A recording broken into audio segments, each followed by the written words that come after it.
Hey, Bio 1 students, this is Mr. Yance, and man, does this have a good ring to it. This is our last notes for this school year. Woo, right? So we're going to wrap things up. We are going to basically go through this other side of the foldable. Same thing. If it's in red, put it on the back of the tab. If it's in yellow, put it in the middle. And there's a couple of them won't even have a yellow one. So let's finish up our foldable, finish up notes, and call it a year. Okay. So the first thing I want to talk about, the first two, or second and third tab on the right side, is rates of evolution. So how fast does evolution go, right? And then we'll talk about a couple different theories and be done. Okay. So gradualism is the concept that Darwin came up with, saying that this evolution thing is not a fast process. It's very slow. It takes millions of years. It's hard to see in real time. Okay. That's the whole key to evolution is slow, gradual change. And again, going back to those finches that Darwin talked about, I said we're going to use it for an example a lot. We had an ancestor. We have Pangea, one continent, and these birds were doing their thing, and then the continents split, and we have the continents, some went north, some went south, warm climates, cold climates, Galapagos island chains formed. And now these things develop new characteristics to survive. Mutations occurred. And now we got all these crazy looking birds that we only find in certain places or certain continents or certain islands. Okay. That is gradualism. That is not going to happen overnight. That is something that's going to take a long stretch of time, millions of years. But that's basically what evolution is kind of based off of. Which then poses the question, how do we explain what happened to dinosaurs? If this is a long, prolonged, extended process, why don't we have dinosaurs today? Where did they all go, and why did they all disappear in a very brief period of time? That's a different thing with the rate of evolution. There is some evidence that says that sometimes we had these species that lived for a long time, millions of years, didn't change much, and then boom, a catastrophic event occurred and they suddenly died off and new species took over. And now we don't have dinosaurs anymore and we have the species walking the planet today. Why is that? Well, here's the deal, okay? The current theory that's out there with what happened to the dinosaurs, right or wrong, is that we had a catastrophic impacts from meteorites, maybe several of them. They threw so much debris and dust into the air for years. It blocked out sunlight, photosynthesis shut down, and a lot of these dinosaurs died off and basically starved to death. And then when it cleared and we had sunlight coming back, new species had an opportunity to take over. So that's punctuated equilibrium. We go for millions of years, nothing happens, and then boom, catastrophic events happen. We've had several of those throughout time, and where we wiped out species. Okay, and that is what we call punctuated equilibrium. All right. Now, the other thing I want to talk about. So your last two tabs on your foldable.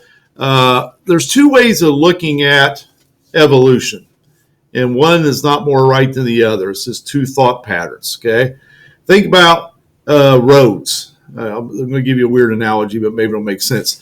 So I have a road where I can have two roads that merge into one, right? So two roads merge into one, or I could have one road that splits into two, okay? So either I have two different things coming together to form one, or I have one thing and then it splits into two different things. Two different ways of thinking, and that's how evolution's kind of set up, okay? So let me show you a brief, really quick video on that, and then we'll pick up there and we'll wrap up notes, and we will be done for this school year. So here we go. Watch this short video, and then I'll pick up on it. Thanks for stopping by. Today we're talking about convergent versus divergent evolution. This video was suggested by one of my subscribers, so here you go, Nekla, and I'm sorry if I pronounced your name wrong. And if any of you have any video suggestions, please throw them in the comments. Let's talk about divergent evolution first. So in divergent evolution, two or more distinct species share a common ancestor from which they both diverge. A common example is the modern elephant and the woolly mammoth. They share a common ancestor and yet evolved into two different species. Another example is the dog, the wolf, and the fox. Again, they share a common ancestor, yet evolved independently, right? They all diverge from a common ancestor. Now let's contrast this with convergent evolution.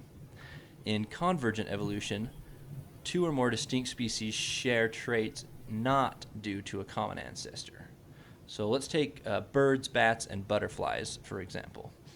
All have wings that allow them to fly, but they don't share a common ancestor with wings. So each one evolved to have wings independently. Right? Evolution converged on a similar trait in vastly different species. Right? So their wings are not due to a common ancestor. All right, so let's recap. Divergent evolution is when descendants of a common ancestor evolved independently and uniquely, like the dog, the wolf, and the fox. While convergent evolution is when species share a trait not due to a common ancestor, such as birds, bats, and butterflies' ability to fly. And that's it. Check out my... Okay, so I hope that kind of gives you a little idea of what I'm going to talk about next. So think about convergent coming together, divergent branching off, right? So when you're looking at these two different concepts, okay, let's take adaptive radiation. That's a fancy word for divergent evolution, okay? Species become less alike and they adapt to different environments. So that goes back to that Pangea concept where we have one continent and then they split into different ones. And now we have all these new species now. They have a common ancestor and then they diverged off. That is what Darwin was talking about with the Galapagos Islands. That explained how the birds, the finches, how that works, how tortoises are only found in certain Galapagos chains, or the marine iguana is only found in the Galapagos Islands. Why is that? Is because they may have had a common ancestor, but yet then they diverged. And the example they used in the video was the woolly mammoth and the elephant, right? So that makes sense. But that doesn't explain all the things that happen out there. That's just one part of that theory where new species kind of come up with new characteristics. It's the survival of the fittest. It's what Darwin was talking about. It's gradualism.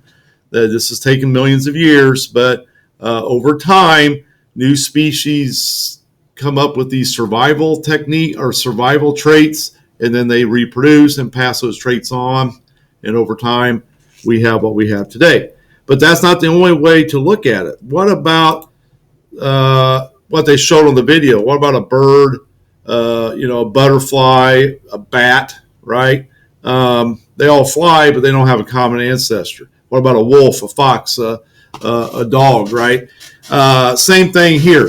I got an example of a shark, which is a fish, and a dolphin, which is a mammal. They're similar because they live in similar environments, but that doesn't mean they have a common ancestor. So is it a case where organisms develop from a common ancestor, or is it a case what works for one animal in a habitat works for another one, and they just share similar characteristics because it's a survival thing, right? I'll give you more.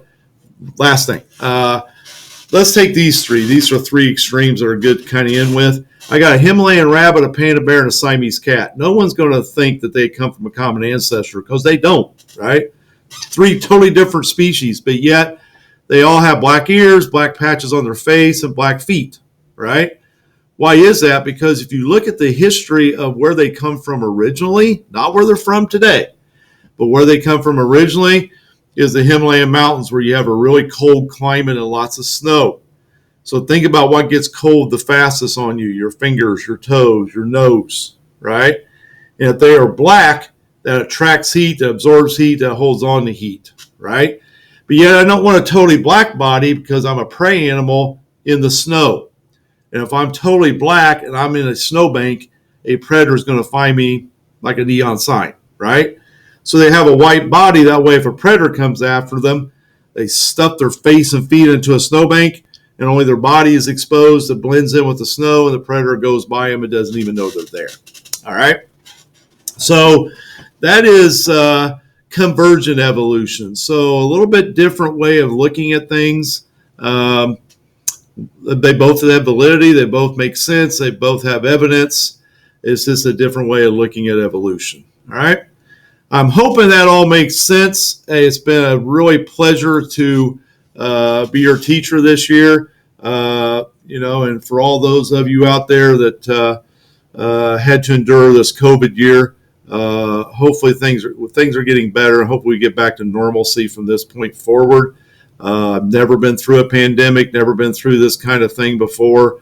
It has been a true challenge for both you and teachers and everybody. Okay, so I'm hoping everybody stays safe. We get beyond this and we can get back to some normal stuff in the future. All right. Hey, have a good rest of the day and have a great rest of the year. And we'll talk to you later. And as always, if you got questions, shoot me an email. See ya. Bye.